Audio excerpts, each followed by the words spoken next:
ಮಹಾತ್ಮ ಗಾಂಧೀಜಿ ಅವರ ಹೆಸರೇ ಒಂದು ಶಕ್ತಿ. ಅದು ಮಹಾತ್ಮ ಗಾಂಧೀಜಿ ಅನ್ನುವಂಥ ಹೆಸರೇ ಒಂದು ಚೇತನ ಅದು. ಸೊ ಮಹಾತ್ಮ ಗಾಂಧೀಜಿ ಅವರ ಹೆಸರಿಗೆ ಇರುವಷ್ಟು ಶಕ್ತಿ ಬೇರೆ ಯಾವ ಹೆಸರಿಗೂ ಇಲ್ಲ.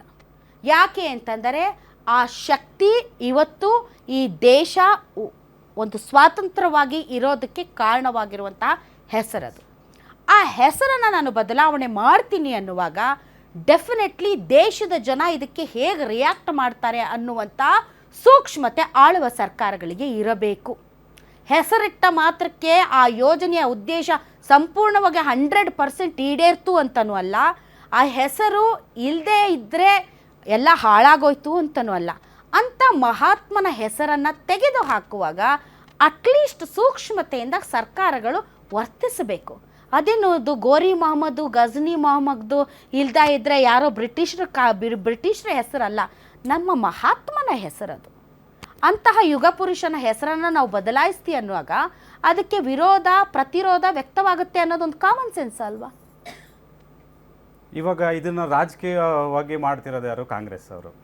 ಇದು ರಾಜಕೀಯನೇ, ಹೆಸರುಗಳನ್ನು ಬದಲಾವಣೆ ಮಾಡೋದೇ ರಾಜಕೀಯ ಮೇಡಮ್. ಅದು ಯಾರು ಮಾಡಿದ್ರು ರಾಜಕೀಯ, ನೀವು ಮಾಡಿದ್ರು ರಾಜಕೀಯ, ಅವ್ರು ಮಾಡಿದ್ರು ರಾಜಕೀಯ. ಸ್ವಾತಂತ್ರ್ಯ ಬಂದು 78-79ನೇ ವರ್ಷಕ್ಕೆ ಕಾಲಿಡ್ತಿದ್ದೀವಿ. ಗಾಂಧಿ ಹೆಸರು ಇರಲಿ ಅಂತ ಇವರು ಮಹಾತ್ಮ ಗಾಂಧಿ ಅವ್ರನ್ನ ತಗೊಂಡು ಮುನ್ನೆಲೆಗೆ ಬಂದು ರಾಜಕಾರಣ ಮಾಡ್ತಿದ್ದಾರೆ ಕಾಂಗ್ರೆಸ್ ಅವರು. ಇದ್ರಲ್ಲಿ ಏನು ತಗದವ್ರದ್ದು ರಾಜಕೀಯ ಇಲ್ಲ ಇವತ್ತವರಿಗೆ ಕಾಂಗ್ರೆಸ್ ತಗದವ್ರದ್ದು ರಾಜಕೀಯ ಇಲ್ಲ.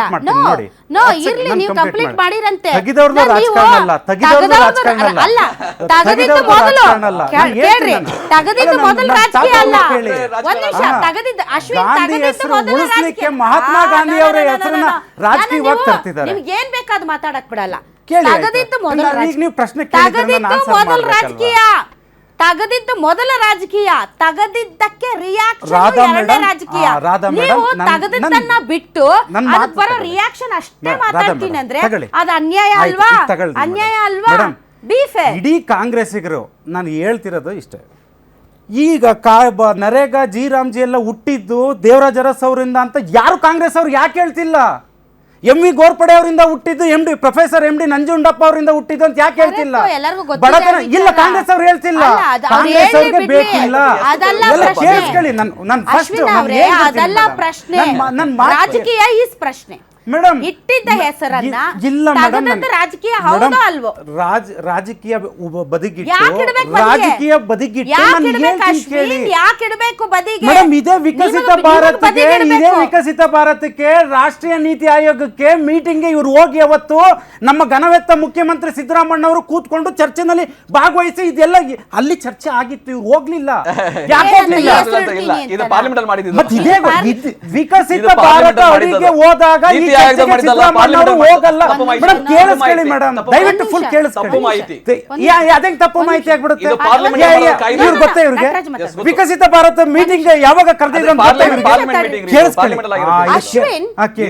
ಸಿದ್ದರಾಮಯ್ಯನವ್ರಿಗೆ ಸ್ವಂತ ಅಷ್ಟೇ ಸ್ವಂತ ಅಲ್ಲ ಮಹಾತ್ಮ ಗಾಂಧೀಜಿ. ಒಂದ್ ನಿಮಿಷ, ಮೇಡಮ್, ಈಗ ಹೆಂಗಾಗಿದೆ ಗೊತ್ತಾ ಮೇಡಮ್? ದಯವಿಟ್ಟು ಕೇಳಿಸ್ಕೊಳ್ಳಿ ಮೇಡಮ್. ಮಹಾತ್ಮ ಗಾಂಧಿ ಅವರ ಕಾಂಗ್ರೆಸ್ ಪಕ್ಷದ ಆಸ್ತಿನ ಭಾರತದ ಆಸ್ತಿ ಮೇಡಮ್. ಪಾಯಿಂಟೇ ಮಾತಾಡ್ತಾ ಇದ್ದೀನಿ. ನೀವು ಮಾತಾಡ್ತಾ ಇರೋದು ಸಿದ್ದರಾಮಯ್ಯನವರ ಆಸ್ತಿ ಅಂತ. ಯಾಕೆಂದ್ರೆ ಸಿದ್ದರಾಮಯ್ಯನವ್ರ ಮೀಟಿಂಗ್ ಹೋಗಿಲ್ಲ ಅಂತ. ಸಿದ್ದರಾಮಯ್ಯನವರಲ್ಲರಿ, ನೀವು ದನಿ ಎತ್ತಬೇಕು, ನಾನು ದನಿ ಎತ್ತಬೇಕು. ನಾವೆಲ್ಲ ವೋಟ್ ಹಾಕಿ ಸಿಎಂ ಮಾಡಿರೋದು ಏನಕ್ಕೆ? ಹೋಗ್ಬೇಕು ಮೇಡಮ್. ಈಗಿನ ಕಾಲದಲ್ಲಿ ಪ್ರತಿಯೊಬ್ರು ಕೆಮಿಕಲ್ ಮಿಶ್ರಣ ಆಹಾರ ತಿಂದು BP ಶುಗರ್ ಬಂತು ಅಂತ ಚಿಂತೆ ಮಾಡ್ತಾರೆ. 24 ಧಾನ್ಯಗಳನ್ನ ನೀರಿನಲ್ಲಿ ನೆನೆಸಿ ನೆರಳಿನಲ್ಲಿ ಒಣಗಿಸಿ ಮಣ್ಣಿನ ಮಡಿಕೆಯಲ್ಲಿ ಹದವಾಗಿ ಹುರಿದು ಸಾಂಪ್ರದಾಯಿಕ ಪದ್ಧತಿಯಲ್ಲಿ ತಯಾರಾಗಿದೆ ಜೀನಿ. BP ಶುಗರ್ ದೂರ ಆಗ್ಬೇಕು ಅಂದ್ರೆ ಪ್ರತಿದಿನ ಜೀನಿ ಕುಡಿಯಿರಿ. ಮಹಾತ್ಮ ಗಾಂಧೀಜಿ ನಿಮಗೂ ಸ್ವಂತ, ನಮಗೂ ಸ್ವಂತ, ಇಡೀ ದೇಶದ ಆಸ್ತಿ. It's not only the responsibility of chief minister, it's a responsibility of you and me. ನನಗೂ ಬೇಜಾರಾಗಿದೆ ರೀ, ನನಗೂ ಬೇಜಾರಾಗಿದೆ ಮಹಾತ್ಮ ಗಾಂಧೀಜಿ ಅವ್ರ ಹೆಸರು ತೆಗ್ದಿರೋದಕ್ಕೆ. ನಿಮ್ಗೆ ಯಾಕೆ ಬೇಜಾರಾಗಲ್ಲ? JDS ನೀವು ಅವರ ಅಂಗಪಕ್ಷ ತಾಳಕ್ಕೆ ತಕ್ಕಂತೆ ಕುಳಿತೀರಿ ಅನ್ನೋ ಕಾರಣಕ್ಕೆ ಮಹಾತ್ಮ ಗಾಂಧೀಜಿ ಅವರ ವಿಚಾರನ ಸಿದ್ದರಾಮಯ್ಯ ಹೇಳ್ಬೇಕಾ? ಕುಮಾರಸ್ವಾಮಿ ಹೇಳಲ್ವಾ? ಬದಲಾವಣೆ ಇಂದಿರಾ ಗಾಂಧಿ ಅವರು NREP ಕಾರ್ಯಕ್ರಮವನ್ನ ಹೆಸರಿಟ್ಟಿದ್ದಂತ ಲ್ಯಾಂಡ್ಲೆಸ್ ನ್ಯಾಷನಲ್ ರೂರಲ್ ಲ್ಯಾಂಡ್ಲೆಸ್ ಅಂತ ಒಂದು ಕಾರ್ಯಕ್ರಮನ ದೇವರಾಜ್ ಅರಸ್ ಅವರು ಬಡತನ ನಿರ್ಮೂಲನ ತಗೊಂಡವರು NREP ಮಾಡಿದ್ರಲ್ಲ ಮೇಡಮ್, ಅದಾದ್ಮೇಲೆ 1993ರಲ್ಲಿ ನರಸಿಂಹರಾಯರು ಜವಾಹರ್ ರೋಜ್ಗಾರ್ ಯೋಜನೆ ಮಾಡ್ತಾರೆ. ಅವಾಗ ಚೇಂಜ್ ಆಗುತ್ತೆ, ಪರಿಷ್ಕೃತ ಅಂತ ಬರುತ್ತೆ. ರಿವಿಷನ್ ಮಾಡಿದಾಗಲೇ ದೇಶ ಮುಂದೆ ಹೋಗೋದು ಹೇಳ್ತೀನಿ ಮೇಡಮ್. ಅದಾದ್ಮೇಲೆ ವಾಜಪೇಯಿ ಅವ್ರು ಚೇಂಜ್ ಮಾಡ್ತಾರಲ್ಲ ಸಂಪೂರ್ಣ ರೋಜ್ಗಾರ್, ಇವ್ರು ಯಾಕೆ ಅವಾಗ ವಿರೋಧಿಸಲ್ಲ? ಅದಾದ್ಮೇಲೆ ಮನಮೋಹನ್ ಸಿಂಗ್ ಅವ್ರು ಬರ್ತಾರೆ ಮೇಡಮ್. ಹಂಗಲ್ಲ ಮೇಡಮ್, ದಯವಿಟ್ಟು ಕೇಳಿಸ್ಕೊಳ್ಳಿ. ಕಾಂಗ್ರೆಸ್ ಅವ್ರಿಗೆ ಏನಾಗಿದೆ ಮೇಡಮ್? ಆಯ್ತು, ಕಾಂಗ್ರೆಸ್ ಅವ್ರಿಗೆ ಏನಾಗಿದೆ? ಕಾಂಗ್ರೆಸ್ ಅವ್ರಿಗೆ ಏನಾಗಿದೆ ಮೇಡಮ್? ವೆಸ್ಟ್ ಬೆಂಗಾಲ್ ಅಲ್ಲಿ ಮಮತಾ ಮೇಡಮ್, ಕೇಳಿಸ್ಕೊಳ್ಳಿ ಮೇಡಮ್, ನಾನು ಅದಕ್ಕೆ ಕೇಳಿಸ್ಕೊಳ್ಳಿ ಮೇಡಮ್. ನನಗೆ ಬಿಜೆಪಿದಲ್ಲ, ನಾನು ಹೇಳ್ತಿರೋದು ರಾಷ್ಟ್ರ ಹೇಗೆ ನಡೀತಿದೆ ಅದಕ್ಕೆ ನಾವು ಸಹಕಾರ ಹೇಗೆ ಕೊಡ್ಬೇಕಂತ. ಕಾಂಗ್ರೆಸ್ ಅವ್ರಿಗೆ ಒಂದೇ ಮೇಡಮ್, ಪ್ಲೀಸ್ ದಯವಿಟ್ಟು 10 ಸೆಕೆಂಡ್ ನಾನು ಕೇಳಿಸ್ತಾ ಇಲ್ಲ. ನಾನು 10 ಸೆಕೆಂಡ್ ನಾನು ಕಾಂಗ್ರೆಸ್ ಸೆಕೆಂಡ್ ನಾನು ಮಾತಾಡಕ್ ಬಿಡ್ತಿಲ್ವಲ್ಲ ನೀವು? ನಾನು ಬಿಡಲ್ಲ. ಯಾಕೆ ಅಂದ್ರೆ ಬಾಯ್ ಎತ್ತಿದ್ರೆ ಕಾಂಗ್ರೆಸ್ ನಾನು ಯಾಕೆ ಕಾಂಗ್ರೆಸ್ ನ ದೂಷಿಸ್ತೀನಿ? ನಾನು ಹೇಳ್ತಿರೋದು ಪ್ರಶ್ನೆ, ದೇಶ ಮುಂದುವರಿಬೇಕಾದ್ರೆ ದೇಶ ಜೊತೆ ನಿಲ್ಬೇಕು ಮೇಡಮ್. ನಾವು ಬರೀ ಪ್ರಜಾಪ್ರಭುತ್ವ ವಿರೋಧಿ, ಸಂವಿಧಾನ ವಿರೋಧಿ ಅನ್ನಕ್ ಹೋಗ್ಬಾರ್ದು. ಬೇರೆ ದೇಶಗಳು ಆಡ್ಕೊಳ್ತಾರೆ. ದೇಶ ಮುಂದೋದಾಗ ದೇಶ ಜೊತೆ ನಾವು ಹೋಗೋದ್ ಕಲಿಬೇಕು ನಾವು. ಅಶ್ವಿನ್ ಅವರೇ ಕೇಳಿಸ್ಕೊಳ್ಳಿ, ಪ್ರತಿಯೊಂದಕ್ಕೂ ನೀವೇನೇನೋ ಮಾತಾಡ್ತಿದ್ದೀರಾ.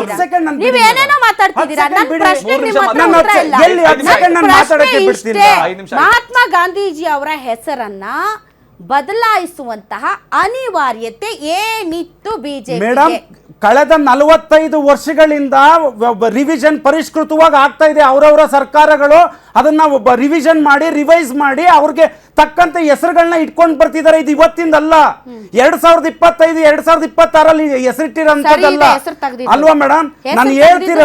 ನಾನು ಹೇಳ್ತಿರೋದು ಯಾವತ್ತು ಒಳ್ಳೇದಾಗ್ತಾ ಇದೆ. ಕೇಳಿಸ್ಕೊಳ್ಳೋಣ, ಒಂದ್ ನಿಮಿಷ ಕೇಳಿಸ್ಕೊಳ್ಳೋಣ. ಮಹಾತ್ಮ ಗಾಂಧಿ ಅಪಮಾನ ಮಾಡಿದ್ರೆ ಒಳ್ಳೇದಾ? ಮಾಡ್ಕೊಂಡು ಕೂರ್ತಿದ್ದಾರೆ ಮೇಡಮ್. ತಮಿಳ್ನಾಡಲ್ಲಿ ಸ್ಟಾಲಿನ್ ಅವ್ರು ಏನ್ ಮಾಡ್ತಾರೆ, ಇವ್ರು ಕಾಪಿ ಮಾಡ್ತಾರೆ. ಸ್ವಂತಿಕೆ ಇಲ್ಲ ಕಾಂಗ್ರೆಸ್ ಲೋಕಭವನದ ಹತ್ರ ಹೋಗ್ಬಿಟ್ಟು ಟವಲ್ ಕಟ್ಟೋನ್ ಮಾತ್ರ ಕೃಷಿ ಕಾರ್ಮಿಕನ, ಏನು ರೈತರು ಬಿಟ್ಟು ಬೇರೆ ಯಾರು ಟವಲ್ ಕಟ್ಟಲ್ಲ ಅಂತ ಹೋಗ್ಬಿಟ್ಟು ಕೇಳಿಸ್ಕೊಳ್ರಿ. ಗಾಂಧಿಗಳನ್ನ ಉಳಿಸ್ಲಿಕ್ಕೆ ನಟರಾಜ್ ಗೌಡ್ರಿಗೆ ಏನ್ರಿ ಗೊತ್ತಾ? ಕೂರ್ತಿದ್ದಾರೆ.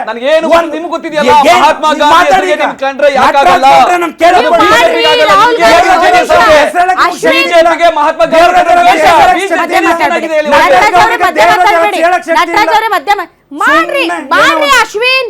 ಕುಮಾರಸ್ವಾಮಿ ಅವರು, ನರೇಂದ್ರ ಮೋದಿ ಅವರು, JDS ಪಕ್ಷ ಮತ್ತು ಕಾಂಗ್ರೆಸ್ ಪಕ್ಷ, ಒಂದ್ ನಿಮಿಷ ಲೆಟ್ ಮಿ ಫಿನಿಶ್, ನೀವೆಲ್ಲರೂ ಸೇರ್ಕೊಂಡು ರಾಹುಲ್ ಗಾಂಧಿ ಅವ್ರನ್ನ ಅವಮಾನ ಮಾಡಿ, ಪ್ರಿಯಾಂಕಾ ಗಾಂಧಿ ಅವ್ರನ್ನ ಅವಮಾನ ಮಾಡಿ, ಸೋನಿಯಾ ಗಾಂಧಿ ಅವ್ರನ್ನ ಅವಮಾನ ಮಾಡಿ, ಜವಾಹರ್ಲಾಲ್ ನೆಹರು ಅವ್ರನ್ನ ಅವಮಾನ ಮಾಡಿ, ಕೇಳಿಸ್ಕೊಳ್ಳಿ, ಇಂದಿರಾ ಗಾಂಧಿ ಅವ್ರನ್ನ ಅವಮಾನ ಮಾಡಿ, ಮಹಾತ್ಮ ಗಾಂಧೀಜಿನ ಅವಮಾನ ಮಾಡ್ಬೇಡ್ರಿ.